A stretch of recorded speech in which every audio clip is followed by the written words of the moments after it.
that. It's a natural, like, oh my God, we can ask these questions without being ridiculed, because they are worried about that. They are worried about being judged by their peers, especially male on male peers. And they don't want to ask a woman because for some bizarre reason in this culture, women are, I don't want to say inferior, but they're less.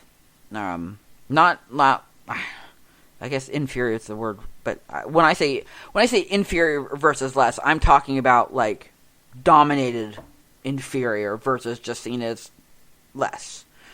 It's kind of, I don't know how to explain it without sounding insulting, but anyway, I'll try. So when I first came out as transgender to my students anyway in October of last year, I told them, I said, hey, look, I showed them all these flags they were going to see out in the world. I said, when you get out in the world, you need to be aware of this stuff because it's everywhere now. And you don't want to be ridiculed for not knowing, and you definitely don't want to be walking in a pride parade and not have a clue what you're doing. So, so I was showing them these flags, and we were talking about it, and we were laughing, of course, a little bit about the Brer Brotherhood, because some of these guys are pretty big and furry. And, we always joke about being gay for the stay. At work, people, I'm sorry. It's a line, and sometimes it's true. So, which I'm sure offends, people who are, are actually homosexual and massively in love, and it's part of their lifestyle, and that's fine. These guys, it's kind of like being, transgender just, to get into the bathroom or whatever. Anyway, so, I showed them these things. I said, so how would you feel about having a transgender individual in the classroom? And the first thing out of their mouth was, I'm not having a gay guy sit next to me. Or, yeah, I'm not having a gay guy sit next to me. I'm not having some transgender sit next to me. I'm not having one of those weirdos in here. Who are you talking about? Are you talking about so-and-so? Are you talking about... No, I'm not talking about any of them. How would you feel if you had a transgender in the classroom? Well, you ain't sitting near me. Well, what if I was a transgender? Oh, well, that's okay. And I had to stop. I was like, wait. So if a transgender male who is transitioning to female is in the classroom, you would have a problem with it. But me, as a female transitioning to a male, you don't have an issue. And they're like, yeah, no, we don't have that issue.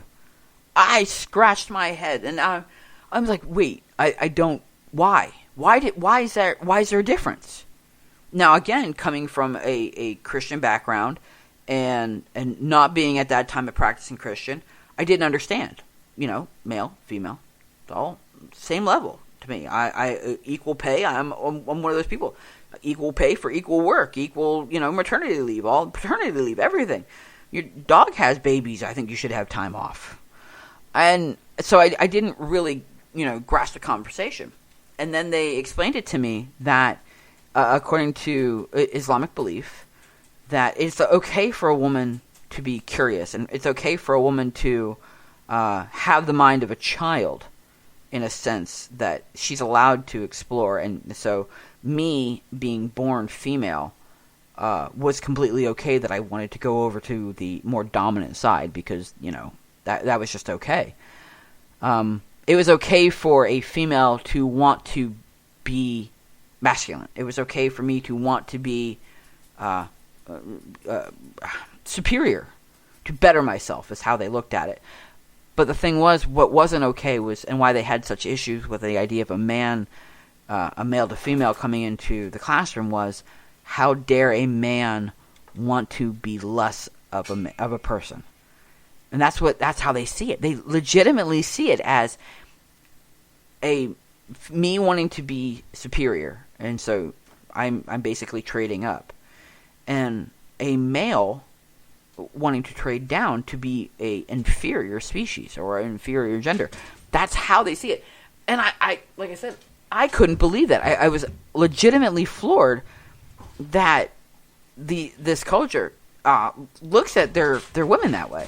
And I get it. I mean, I can't say I get it. I've always known that that's the way it is. Women cover their hair because it's only supposed to be seen by their men. The burqas, it's a cultural thing. It's a religious thing. It's not, I'm not saying anything. women only should associate with other women. Women do not associate with men. Women don't go out. If they're not married, they don't go out with anyone but their brothers or fathers, and so on and so forth. And we see horrible things that happen in other countries with very strict versions of Islam. But this whole thing was just, like I said, in my classroom, my students are okay with me becoming a male because like I said, I'm trading up. And then there's the other thing. And then one student who can't get his head around this I said, yes, my gender, I'm coming out as male. I said, technically my gender has changed. I said, my sexuality, however, has not. And he didn't understand. He's like, well, you're a guy now, so you like women. And I went, no, I still like men. Well, I don't understand that. If you're a guy, if you're a female and now you were a female, now you're going male, then you gotta be one of us. I'm like, I'm still one of you. I'm just not pitching for the same team. I'm like, I don't know what to tell you. And he couldn't get his head around it. He just automatically assumed that if you're transgender, then you flip completely, I guess. And so again, that was just a really interesting conversation. But like I said, and then when I talked to the imam, again a Muslim pastor, about what the Quran says about transgenders and on homosexuality, it's a little different. The Quran is very cut and dry on this, and it's man and women. There is no, it just is. You cannot be homosexual. You cannot be a lesbian. You cannot be a transgender. If you can be a transgender, but then you have to flip completely. So if I were ever to want to step foot into a mosque, I would have to. Well, if I stepped foot into a mosque, I would have to respect the traditions and the faith, which I'm completely okay with. But the thing of it is I would never be accepted into the faith because I am transgender. Not because I'm transgender. I'm sorry, not because I'm transgender. Transgender is okay. As far as female to male, transitioning up, I'm okay. What is frowned upon and what would be completely unacceptable in the faith is the fact that I'm classified as homosexual because I still love men. So yeah, so that was kind of the thing. That was the only real hiccup as far as the faith goes. And I said Islamic men are very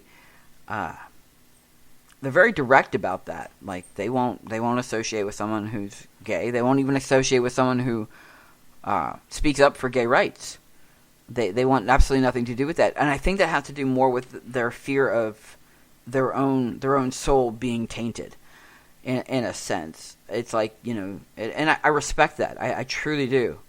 That they are so concerned with self-preservation on a spiritual level that they won't even, like I said, even associate with someone who might be, or presents as, or suggests as, because of the fact that it runs a risks.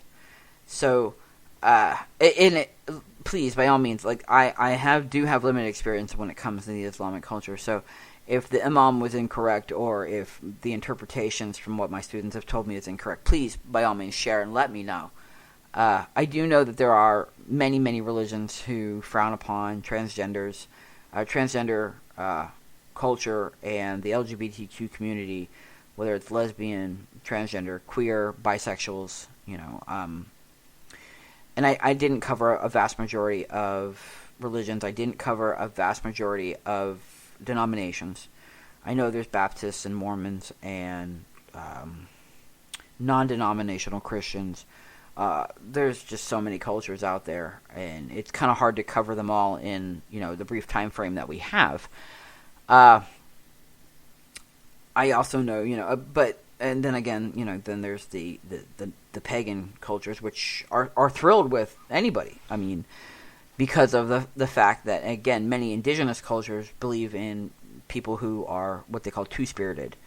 And we talked about that in a previous podcast. All over the world there's indigenous cultures and what we would classify as pagan cultures that are completely supportive of the LGBTQ plus community because of the fact that they understand that two-spirited people happen. again. So that's not to say that, if you're transgender or whatever, you go join a indigenous culture, or go join a pagan culture. I'm not saying that. What I'm saying is that, like, your own culture, like your own personal journey, your religious journey is your own. If you can't find safety in your church, then find another. If you can't find one, then grab your Bible and read for yourself. Okay? If you are Islamic and you feel that the Quran, or the interpretations of some Islamic cultures are wrong, I am sure you are not the only one. Grab your rug, face east in the morning, and pray when you pray. Remember, don't pray on those certain times. I don't know what they are, but I know there's certain times when you can't pray because, anyway. And again, I mean, your faith is your own. To each his own. There is no right or I'm going to say there's no right or wrong. But everybody's faith, everybody's communion with the divine, whether it's polytheism or monotheism, your faith is your own, and you are judged by... There's only one person that can judge you. Two people, technically. You and the divine. Okay? No one else. So I'm going to leave this podcast with that, because I think that's a good place to end it. This podcast, like I said, this one's kind of been near and dear to me, because I've been working on it so much that I really wanted to convey this. That it really opens my eyes, to understanding that we stand a chance in getting there. That it's not an end-all, be-all, that we are created this way. I like the idea of that. I mean, like, sometimes sometimes I know things, like I said, because I've been a Christian since I was a child. And I knew that. I knew that I was created by God, and that, He knew I was coming long before I got here. So if that's the case, then He knew who I was already, and He knew that I was transgender. And He knew that I was going to be doing this podcast on this night, and He knew these things.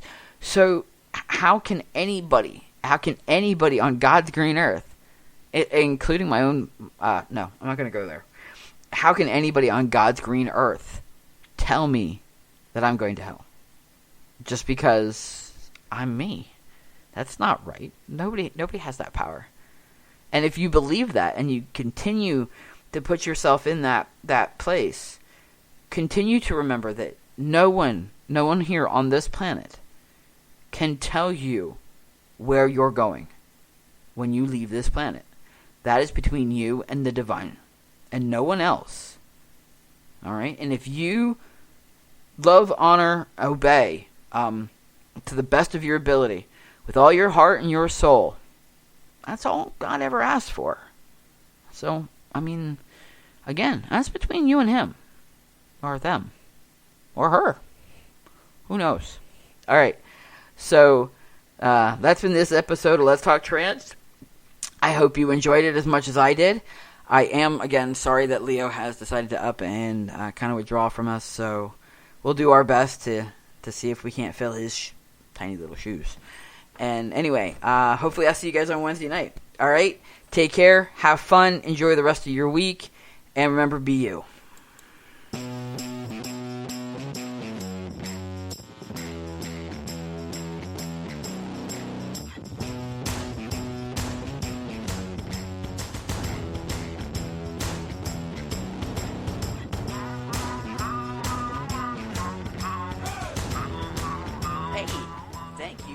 Us on this episode of Let's Talk Trans.